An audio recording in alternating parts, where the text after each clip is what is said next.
Hello বন্ধুরা, তোমরা সবাই কেমন আছো? আশা করি তোমরা সবাই ভালো আছো।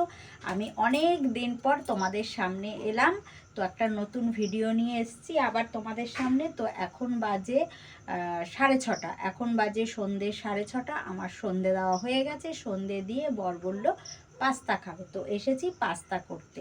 তো এই যে পাস্তা সিদ্ধ দেখো আমি বসিয়ে দিয়েছি, আর এখানে নিয়ে নিয়েছি একটা ডিম। দুটো ডিম দিলে ভালো হতো, কিন্তু দেবো না, ডিমের অনেক দাম এখন। 7 টাকা মানে 14 টাকা জোড়া এখন ডিমের, তাই ডিম একটাই দেবো, বেশি ডিম দেবো না। আর এখানেই দেখো পেঁয়াজ আর কাঁচা লঙ্কা কুচিয়ে নিয়েছি, আর এখানে নিয়েছি সোয়া সস, নিয়েছি ভিনিগার, আর নিয়েছি তোমার এই দেখো ম্যাগি মশলা, এই নিয়েছি। আর টমেটো সস না আমি জানি ঘরে আছে, কিন্তু এখন দেখছি নেই। তো টমেটো সস বরকে পাঠালাম দোকানে টমেটো সস আনতে। আর তোমরা দেখছো আমি সেজে গুজে রয়েছি, তোমরা ভাবছো আমি এত সেজে গুজে কেন? তো আমি রিলস করেছিলাম, তাই আজকে একটু ওয়েদারটা ঠান্ডা। আজকে প্রচুর বৃষ্টি হয়েছে দুপুরবেলা, প্রচুর ঝড় বৃষ্টি দুটোই হয়েছে। আর বৃষ্টি হওয়ার কারণে ওয়েদারটা একদম ঠান্ডা ঠান্ডা হয়ে গেছে, মন খুব ভালো হয়ে গেছে। তাই আজকে একটা শাড়ি পরে সেজে গুজে রিলস করেছি। গরমের মধ্যে ইচ্ছে করে না, সাজতে গুজতেও ইচ্ছে করে না, শাড়ি পরতেও ইচ্ছে করে না, নাইটি পরেই সাধারণত রিলসটা করি। তো আজকে শাড়ি পরে একদম সেজে গুজে রিলস করেছি। তো চলো পাস্তাটা রেডি করি। এই দেখো পাস্তাটাকে ঢেলে নিয়েছি সাজির মধ্যে। এবার একটু ঠান্ডা জল দিয়ে দেবো। একটু ঠান্ডা জল দিলে বেশ গায়ে গায়ে, যদিও পাস্তা গায়ে গায়ে লাগে না, তবু আমি একটু ঠান্ডা জল দিয়ে নিলাম। পাস্তা সাধারণত গায়ে গায়ে লাগে না, পাস্তা ছাড়া ছাড়াই থাকে। চাউমিন হলে একটু ঠান্ডা জল না দিলে না গায়ে লেগে যাওয়ার সম্ভাবনা থাকে, তাই একটু ঠান্ডা জল দিই চাউমিন করলে। তো পাস্তাতেও একটু দিলাম। তো চলো কড়াই বসিয়ে দিয়েছি আমি, কড়াই আমার বসানো হয়ে গেছে। চলো পাস্তাটা আজকে কি করে রান্না করি সেটাই তোমাদের সাথে শেয়ার করব। এই গান আসতে দাও। তো চলো পাস্তাটা কি করে রান্না করি সেটাই আজকে তোমাদের সাথে শেয়ার করব। তো দেখো কড়াইতে দিয়ে দিয়েছি পেঁয়াজ আর লঙ্কাটা আমি দিয়ে দিয়েছি, এটা একটু ভাজা ভাজা করব, করে ডিমটা দেব। পেঁয়াজটা লঙ্কাটা ভাজা ভাজা হয়ে গেছে, এখন আমি দিয়ে দেবো ডিমটা ভেঙে এর মধ্যে দিয়ে দিলাম। ডিমটা দিয়ে এবার নাড়াচাড়া করবো। এবার একটুখানি লবণ দেবো, আমি কিন্তু পেঁয়াজ দিয়ে না লবণ দিইনি, লবণটা এখন আমি দিলাম। আজকে দুপুরে আমি রুই মাছ, কমলি শাক আর ভাত করেছিলাম। তো কমলি শাক শেষ, মাছ আছে, আর ভাত না অল্প একটু আছে। দেখো ভাত এইটুখানি আছে, দেখি যদি করতে হয় করবো। পাস্তা খাওয়ার পর জানি না কে কেমন খাবে, যদি না করতে হয় করব না, কারণ অনেকটাই পাস্তা করছি আমি।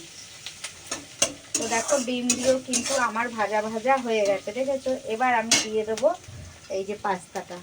এবার আমি পাস্তাটা, এই বাবা জল, হায় হায়, দেখেছো কাণ্ড, জল দিলাম না, জলটা একদম নিচে লেগেছিল।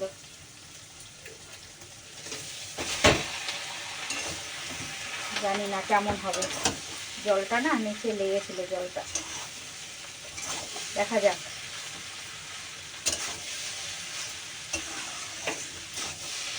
জলটা যে দিলাম, জলটা না তারপর ফেলিনি আমি, জলটা বাটিতে ছিল আর সাজিটা বাটির ওপরই বসানো ছিল। চলো এবার একটু লবণ দেবো। লবণ আমি বেশি দেবো না, কারণ সসের মধ্যে লবণ থাকে, তারপরে ম্যাগি মশলা ওতেও লবণ থাকে, তাই লবণ বেশি একটা আমি দেবো না, অল্পই দেবো লবণ। আর আমার বর কিন্তু টমেটো সস নিয়ে চলে এসেছে, এই দেখো টমেটো সস নিয়ে চলে এসেছে।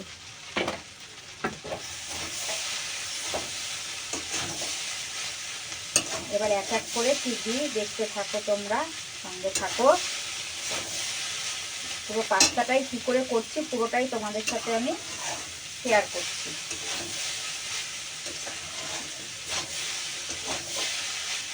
নেড়ে নিচ্ছি। এবার এর মধ্যে দিয়ে দেবো একটু সোয়া সস। আরে করিস না,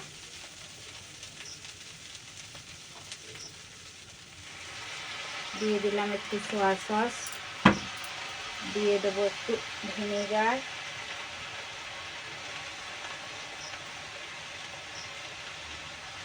দিয়ে দিলাম একটু ভিনেগার।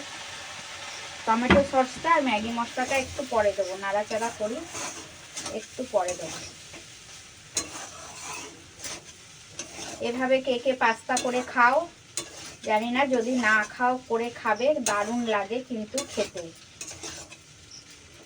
এই নাড়বো, নাড়তে নাড়তেই আমি এক এক করে সব দিয়ে দেবো। পাস্তা করতে কিন্তু একদম সময় লাগে না, খুব তাড়াতাড়ি হয়ে যায় পাস্তা রান্না, একদম শর্টকাট।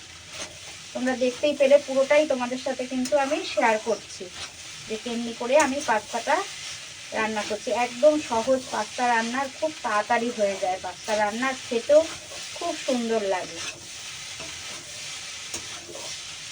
এবার আমি দিয়ে দেবো ম্যাগি মশলাটা। এবার আমি দিয়ে দেবো ম্যাগি মশলাটা। আস্তে আস্তে কিন্তু পাস্তার কালারটা চেঞ্জ হচ্ছে, দেখতে পাচ্ছ? পাস্তার কালার কিন্তু আস্তে আস্তে চেঞ্জ হয়ে যাচ্ছে।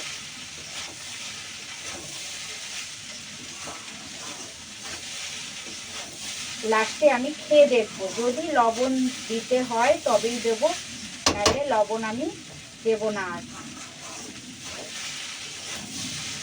চলো, নাড়া হয়ে গেছে। এবার দিয়ে দেবো আমি এর মধ্যে টমেটো সস।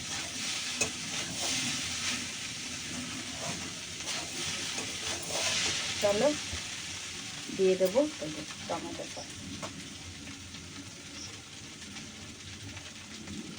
টমেটো সসটা না একটু বেশিই লাগে, কিন্তু পাস্তাতে টমেটো সস অনেকটাই লাগে, তাই এই 15 টাকার এই পাতাটা এনেছে, তাই আমি ভাবছি তো লেগে যাবে আমার এতটা পাস্তাতে। একটু রেখে দিলাম। টমেটো সস বেশি না দিলে পাস্তা খেতে না ভালো লাগে না, টমেটো সসটা একটু বেশি পড়লে ভালো লাগে। পড়লো কতটা পড়ে গেল।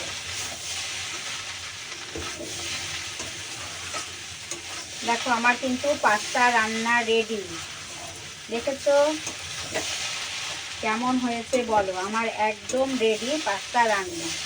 অনেকটা করেছি, রাতে আর ভাত লাগবে বলে মনে হয় না, ভাত লাগবে না, অনেকটাই করেছি, এতেই হয়ে যাবে আমাদের রাতে। বরঞ্চ ভাতটাই মনে হচ্ছে এখন বেশি হবে। তো চলো একটু খেয়ে দেখি কেমন হয়েছে, তারপর লবণ দেবো।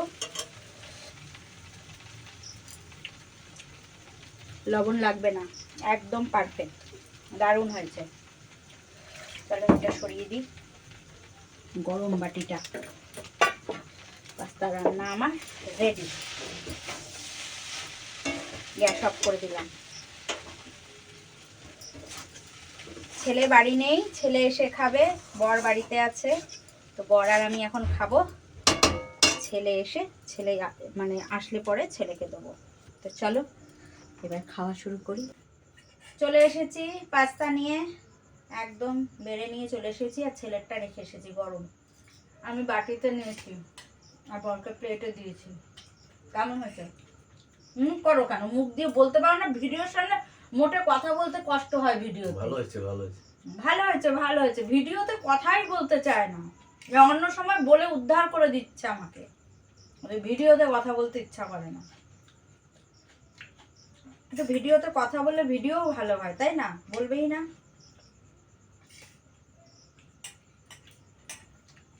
জল নিয়ে বসেছি এক মুখ, জল ছাড়া খাওয়া হয় না। অনেক দিন পর তোমাদের আমি ভিডিও দিচ্ছি। তো চলো আবার পরে দেখা হচ্ছে। খেয়ে নিব। পাস্তা খেতে কিন্তু দারুণ হয়েছে। পাস্তাটা খেতে, রান্না করা খুব সহজ, তোমরা দেখলে তোমরা এভাবে করে খেয়ে দেখতে পারো। খুব সহজ পাস্তা রান্না, আমার কাছে তো খুব সহজ লাগে।